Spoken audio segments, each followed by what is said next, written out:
नमस्कार दोस्तों, stock market studies में फिर से एक बार आपको स्वागत है।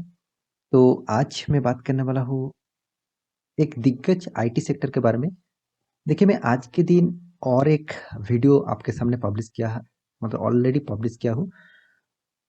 तो लार्सन एंड टुब्रो का आईटी सेक्टर के कंपनी के बारे में, उसके ऊपर भी आप वीडियो नहीं देखे तो प्लेलिस्ट में जाकर आप देख सकते हैं। बहुत ज़बरदस्त कंपनी के बारे में बात किया हूँ। तो फिर भी एक नया आईपीओ के बारे में बात कर रहा हूँ, जो है विप्रो। आप सभी जानते हैं इंडिया का थर्ड लार्जेस्ट आईटी सेक्टर का कंपनी जो है वो है विप्रो। तो विप्रो में आप पिछले 10 साल पीछे चले जाएंगे, 10-15 साल पीछे चले जाएंगे, तो आपको विप्रो में कुछ उतना वैल्यूएबल स्टॉक देखने को नहीं मिला था। सिर्फ कोरोना के बाद इस कंपनी का जो मतलब जो परफॉर्मेंस है वो अभी निकल के आया है। तो मुझे लगता है कंपनी में जो पोटेंशियल है और कंपनी में जो परफॉर्मेंस है, विप्रो फ्यूचर में इन्फोसिस जैसा कंपनी को भी टक्कर दे सकता है। तो अभी नंबर 1 पोजीशन में टीसीएस है, नंबर 2 पोजीशन में इन्फोसिस है, उसके बाद विप्रो है। तो इसी के बारे में बात करूंगा। और आप इस कंपनी में निवेश नहीं किया है तो जल्द से जल्द निवेश करने के लिए सोचिए, क्योंकि इंडिया का लार्जेस्ट और बेस्ट कंपनी है। क्योंकि मैं अभी आपको कुछ प्रूफ दिखाऊंगा कंपनी किस तरीके से परफॉर्मेंस कर रहा है उसके हिसाब से। तो चलो फटाफट देख लेते हैं आज के स्टॉक के बारे में। तो अभी तक आपने मेरे चैनल को सब्सक्राइब नहीं किया तो जरूर सब्सक्राइब कर लीजिए, साथ ही साथ बेल आइकन को प्रेस कर ऑल भी कर दीजिए। और आपको डेली इंटरडे बेसिस कॉल में आप काम करना चाहते हैं तो नीचे टेलीग्राम का लिंक दिया गया है, बैंक निफ्टी और आधा स्टॉक ऑप्शन का और स्टॉक का। तो उस वहाँ पे जाकर ज्वाइन हो सकते हैं। और अभी तक आपने डीमेट अकाउंट ओपन नहीं किया तो नीचे लिंक दिया गया है, वहाँ से जाकर डीमेट अकाउंट ओपन कर सकते हैं। तो चलो फटाफट देख लेते हैं आज के स्टॉक के बारे में। देखिए, कंपनी का नाम जो है वो विप्रो कंपनी का नाम है। तो विप्रो का जो प्राइस रेंज है, अभी जितने सारे आईटी सेक्टर है उनमें से देखा जाए सबसे सस्ते में आपको कोई भी स्टॉक मिल रहा है वो है विप्रो। क्योंकि देखिए, आपको मैं अभी प्रूफ दिखाऊंगा, जितने सारे लार्ज आईटी सेक्टर है तो उनमें से किसी का प्राइस रेंज आपको 1000 के नीचे नहीं देखने को मिलेगा। सिर्फ के सिर्फ विप्रो में ही देखने को मिलेगा। और इस कंपनी का चार्ट पैटर्न आपको दिखा दूं तो करीबन आज के दिन एक तेजी दिखने को मिला, उसके बाद एक साइड बेसिस थोड़ा सा प्रॉफिट बुकिंग हुआ, क्योंकि निफ्टी में भी प्रॉफिट बुकिंग देखने को मिला। निफ्टी, बैंक निफ्टी, सेंसेक्स में जबरदस्त प्रॉफिट बुकिंग देखने को मिला। तो इसीलिए यहाँ पे भी थोड़ा सा प्रॉफिट बुकिंग देखने को मिला है। तो कंपनी का 5 दिन का चार्ट पैटर्न ओपन कर दूं, देखिए 5 दिन में भी कंपनी ने 3.5% का रिटर्न दे चुके हैं। एक मंथ का चार्ट पैटर्न ओपन कर दूं तो यहाँ पे देखिए नेगेटिव ऑब्वियसली इशू था, क्योंकि मार्केट में ही नेगेटिव पॉइंट है तो स्टॉक में तो नेगेटिव देखने को मिलेगा ही।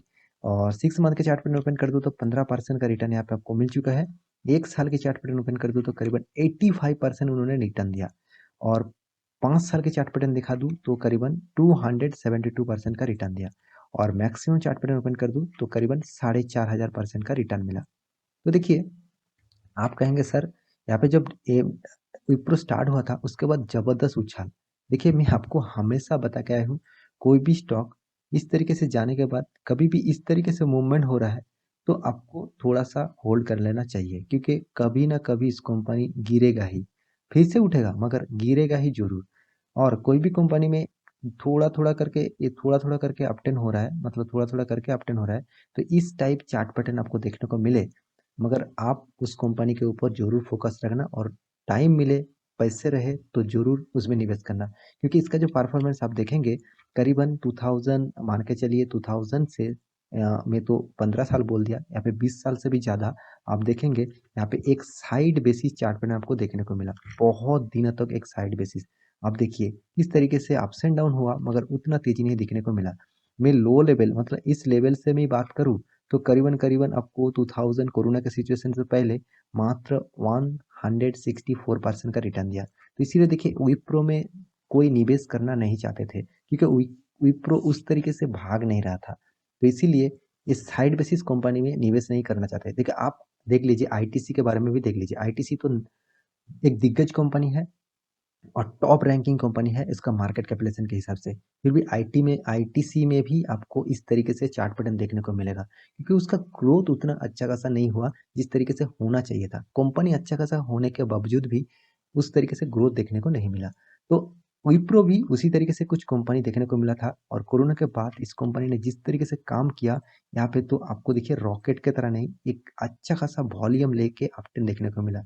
बहुत सारे इन्वेस्टर यही कह रहे हैं कि आईटी सेक्टर जिस तरीके से परफॉर्मेंस कर रहा है, फ्यूचर में आईटी सेक्टर सब सेक्टर को पीछे छोड़ जाएगा और जबरदस्त एक रॉकेट की तरह परफॉर्मेंस करेगा। उसी तरीके से परफॉर्मेंस एक ये देखा जाए 2 साल के अंदर ही आपको देखने को मिला। 2001 खत्म होने वाला है, तो 2 साल होने जा रहा है। जो 2 साल में आप जितने सारे सेक्टर को पकड़ेंगे, तो हमेशा आपको आईटी सेक्टर में ही सबसे ज्यादा तेजी देखने को मिलेगा। तो इस कंपनी का कौन सा डेटा है जिसके लिए कंपनी ने अच्छा खासा परफॉर्मेंस कर रहा है, वो डेटा आप एक बार आपको दिखा देता हूँ। तो यहाँ पे देख सकते हैं कंपनी का एक में डिटेल्स यहाँ पे देखने वाला हूँ। यहाँ पे देखिए पास्ट अर्निंग ग्रोथ एनालिसिस, मतलब पास्ट में जो अर्निंग किया था कंपनी ने उसके बारे में यहाँ पे बात करूंगा। यहाँ पे देखिए कंपनी जो 5 साल की डेटा है उसके हिसाब से कंपनी ने जिस तरीके से ग्रोथ किया, करीबन 6.9% का ग्रोथ किया, और टोटल आईटी इंडस्ट्रीज 12% का ग्रोथ किया, और मार्केट स्टॉक मार्केट 10% का ग्रोथ किया। मतलब आई खुद आईटी सेक्टर में खुद विप्रो इतना शानदार परफॉर्मेंस आपको देखने को मिला। तो उसके बाद देखिए 1 साल की ग्रोथ देखने को आपको चार्ट पैटर्न में देखने को मिलेगा। 1 साल में कंपनी मतलब विप्रो कंपनी 25% का ग्रोथ देखने को मिला, और इंडस्ट्री टोटल आईटी सेक्टर 34% यहाँ पे ग्रोथ देखने को मिला। अकेला विप्रो ही इस तरीके से परफॉर्मेंस किया है, और टोटल स्टॉक मार्केट ने 54% का ग्रोथ दिया। तो अच्छा खासा एक परफॉर्मेंस लेके विप्रो चल रहा है। मुझे लगता है आपको इस टाइप कंपनी से बने रहना चाहिए लॉन्ग टर्म के लिए, क्योंकि कंपनी का परफॉर्मेंस शानदार परफॉर्मेंस है। हाँ, ऑब्वियसली कोई भी स्टॉक में निवेश करने से पहले उसका पैरामीटर, उसका सारे डिटेल्स चेक करना। मैं आपको कोई रिकमेंडेशन नहीं कर रहा हूँ कि कल जगह में निवेश कर दीजिएगा। आप किसी के ट्रैकिंग पे, किसी के बात कहने पे उसमें निवेश मत करिए। आप पहले रिसर्च करिएगा। हाँ, उसको बात को जरूर समझे, उसको बात को जरूर आपके माइंड में ले, मगर आप ब्लाइंडली कभी भी किसी के बात में निवेश मत कर देना। वो मेरे बात हो और किसी की भी बात हो, आप एक बार उसके ऊपर रिसर्च जरूर करिए, क्योंकि आप कोई भी प्रोडक्ट खरीदारी करते हैं तो 5-10 आदमी को जरूर पूछते हैं, क्योंकि उसके बाद डिसीजन लेते हैं। तो इसी तरीके से यहाँ पे किसी को पूछना नहीं है, आप खुद जाकर गूगल में और बहुत सारे जगह है उसके पैरामीटर चेक करिए। उसके बाद आपको लगे, प्रीवियस डेटा देखिए, उसके बाद आपको लगे हाँ कंपनी में पोटेंशियल है, तो आप निवेश कर सकते हैं। तो विप्रो के बारे में डिटेल्स में बता दूं, तो यहाँ पे कंपनी का जो मार्केट कैपिटलाइजेशन है, तो शानदार मार्केट कैपिटलाइजेशन, 3.5 लाख करोड़ का मार्केट कैपिटलाइजेशन है। कंपनी के पास 500 और मतलब 550 करोड़ का टोटल शेयर्स है। कंपनी का पी रेशियो भी 36 ठीक ठाक लेवल में है। कंपनी छोटा मोटा डिविडेंड दिया, 1.16% का डिविडेंड दिया। तो कंपनी का जो कर्जा है वो देखा जाए तो करीबन 5,000 करोड़ का कर्जा है। मगर कंपनी का कर्जा जितना भी हो, कंपनी जिस तरीके से परफॉर्मेंस कर रहा है, अच्छा खासा आपको इस कर्जा कभी भी चुका सकते हैं। कंपनी का प्रोमोटर के पास 73% होल्डिंग है। कंपनी का अर्निंग पर 17.5%, करीबन मान के चलिए 18% अर्निंग पर शेयर है। तो कंपनी के पास कैश भी देखिए, अच्छा खासा कैश भी यहाँ पे होल्डिंग है।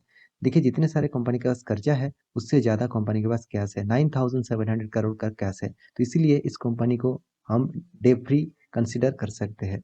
तो कंपनी का देखिए सबसे जो पॉजिटिव बात मुझे लगा, कंपनी का सेल्स ग्रोथ डाउन में है, मगर कंपनी का प्रॉफिट ग्रोथ जबरदस्त है। तो आप कहेंगे सर सेल डाउन है, प्रॉफिट कैसे हो रहा है? देखिए, मान के चलिए आपका जो प्रोडक्ट है, वो आप प्रोडक्ट का वैल्यूएशन ज़्यादा है, मतलब प्रोडक्ट का मार्केट में डिमांड ज़्यादा है, तो आप उसको क्या करेंगे, ज़्यादा प्राइस में बेचेंगे।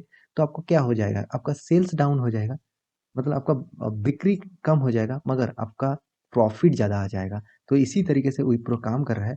तो इसीलिए कंपनी का रिटर्न ऑफ इक्विटी साढ़े मतलब मान के चलिए 22% है, और रिटर्न ऑफ कैपिटल एम्प्लॉयड 25% है। तो ये सबसे एक बेस्ट माना जाता है इस परसेंटेज को। तो कंपनी का जो कॉम्पिटिटर है, जितने सारे कॉम्पिटिटर है, उसके हिसाब से कंपनी 3rd नंबर रैंकिंग में है, मैं पहले ही बता चुका हूँ। देखिए कंपनी नंबर 1 पोजीशन में टीसीएस है, क्योंकि इसका मार्केट कैपिटलाइजेशन बहुत बढ़िया है, 30,000 करोड़। इन्फोसिस सेकंड पोजीशन में है, 7,000 करोड़, और सॉरी 7,33,000 करोड़। और विप्रो को जो है वो 3,57,000 करोड़। देखिए एक एचसीएल जो टेक है, वो टक्कर देने वाला है ऑब्वियसली विप्रो के। तो विप्रो शायद अच्छा खासा परफॉर्मेंस नहीं करेंगे तो यहाँ पे एक चेंजिंग देखने को मिल सकता है। तो अभी तो विप्रो थर्ड पोजीशन में है। तो कंपनी का सेल्स ग्रोथ मैं पहले ही बता चुका हूँ, कुछ अच्छा खासा परफॉर्मेंस हो रहा था, धीरे-धीरे परफॉर्मेंस हो रहा था, थोड़ा-सा यहाँ पे डाउन देखने को मिला।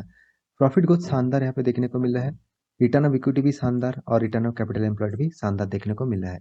तो कंपनी ऑलमोस्ट देखा जाए डेट फ्री कंपनी कंसिडर आप कर सकते। कंपनी ने हर साल में जिस तरीके से प्रॉफिट किया वो देखने का लायक है, क्योंकि देखिए 2010 में कंपनी ने करीबन 4000 करोड़ से स्टार्ट किया, उसके बाद 5000, 5600, उसके बाद 6000, ऑब्वियसली ईयर ऑफ ईयर आप ईयर ऑफ ईयर देख सकते हैं वीडियो को पॉज करके, 7900, 8000 और आप उसके बाद देखिए 8900, 8400, 8000, 9000, उसके बाद 9700, उसके बाद 10000, 6700, उसके बाद 12000। तो हर साल में कंपनी ने इस तरीके से परफॉर्मेंस देखने को मिला। तो आप कहेंगे सर आप तो चार्ट पैटर्न दिखा रहे थे 2000 से कंपनी 2018 तक 19 तक एक साइड बेसिस पैटर्न में चल रहा था, तो इतना अच्छा परफॉर्मेंस होने के बाद भी क्यों अप 10 में नहीं गया? देखिए कंपनी का परफॉर्मेंस अच्छा है, मगर कंपनी में निवेश करने से बहुत सारे दोस्त मतलब बहुत सारे इन्वेस्टर सिर्फ इन्फोसिस, टीसीएस इस तरीके से कंपनी के ऊपर ज़्यादा भरोसा करते थे। इसलिए विप्रो में ज़्यादा निवेश नहीं किया जाता था, तो इसीलिए अच्छा खासा परफॉर्मेंस यहाँ पे देखने को नहीं मिला। तो इसीलिए कंपनी का प्राइस रेंज अभी भी 1000 के नीचे मिल रहा है। तो ये सारे डेटा आप scanner.com साइट से भी जाकर देख सकते हैं। मैं आपको खुद नहीं बता रहा हूँ, वेबसाइट में ही सारा डेटा अवेलेबल आपको मिल जाएगा। कंपनी ने आपको जिस तरीके से रिटर्न दिया 10 साल में 16%, 5 साल में 30%, 3 साल में 37% और 1 साल में 83%। तो एक अच्छा खासा यहाँ पे रिटर्न आपको मिला। एवरेज में निकल कर दूँ तो 30% से ज़्यादा यहाँ पर रिटर्न आपको मिल रहा है। तो कंपनी का जो प्रोमोटर है वो मैं पहले ही बता चुका हूँ, 73% होल्डिंग प्रोमोटर के पास है जो 74% था। एफआई के पास 9.27 होल्डिंग था, अभी 9.69% होल्डिंग है। पब्लिक के पास 9.19% होल्डिंग था, अभी 14% होल्डिंग है और डीएस के पास 6.78% होल्डिंग था, अभी 2% होल्डिंग है। आप कहेंगे सर डीआईएस यहाँ पे माल बेच रहे हैं तो हम क्यों इस स्टॉक में निवेश करें? देखिए डीआईएस एफआईएस जो है मतलब जितने सारे डोमेस्टिक इन्वेस्टर हैं, जितने सारे फॉरेन इन्वेस्टर है, वो तो उसका काम ही ऐसे होते हैं कि वो निवेश करे और बाद में निकल जाए, उसको प्रॉफिट हो जाने के बाद वो निकल जाता है। तो यहाँ पे देखिए दिग्गज जो डीआईएस है वो कौन है? लाइफ इंश्योरेंस कॉर्पोरेशन और आईसीआईसीआई प्रूडेंशियल, जो दिग्गज दोनों एल मतलब लाइफ इंश्योरेंस कंपनी है और दोनों ही यहाँ पे निवेश करके रखा है। इस टाइप कंपनी के ऊपर आपको फोकस होना चाहिए, लॉन्ग टर्म के लिए सोचना चाहिए। तो आशा करता हूँ सारी जानकारी आपको मिल चुका है। तो मेरे वीडियो अच्छा लगे तो लाइक करना, दोस्तों के साथ शेयर भी करना और इस चैनल को सब्सक्राइब भी करना। मिलते हैं अगले स्टॉक लेके, तब तक के लिए अच्छे से रहिए, अपने ख्याल रखिए, बाय बाय।